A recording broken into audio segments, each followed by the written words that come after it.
The head of the police inspectorate in England and Wales has demanded sweeping new powers to compel police forces to tackle what he described as the worst crisis in law and order in living memory. Andy Cook said there was a limited opportunity to restore public trust in police before it was irreparably damaged.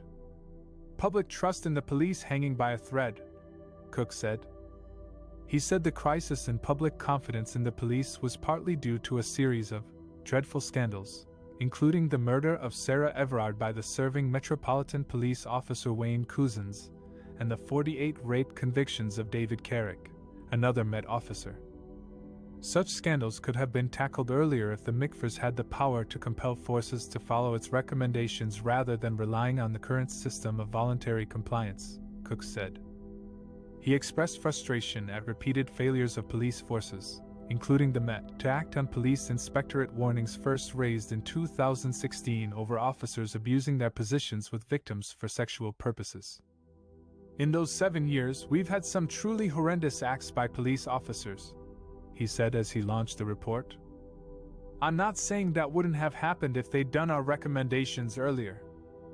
But if I could direct around those issues, as opposed to recommending, a lot more would have been done a lot quicker, he added. Too often we've seen forces failing to act, or not acting quickly enough, to address our recommendations. Cook urged the government to introduce legislation to make it a legal requirement for police forces to follow directions from the inspectorate on issues of public safety. His report also demands a role for MICFRS in the recruitment of chief constables and other senior officers to improve the caliber of police chiefs. He called for substantial reform of police vetting and recruitment processes, including for chief officers. Cook said too much police time was being wasted filling gaps left by cuts to public services. He endorsed a plan by the Met to stop attending emergency mental health calls. So much of policing time has been diverted to other parts of a broken system. It takes time away from catching criminals, he said.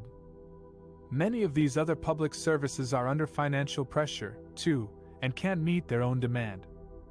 For example, in 2022 the police attended 600,000 incidents relating to mental health.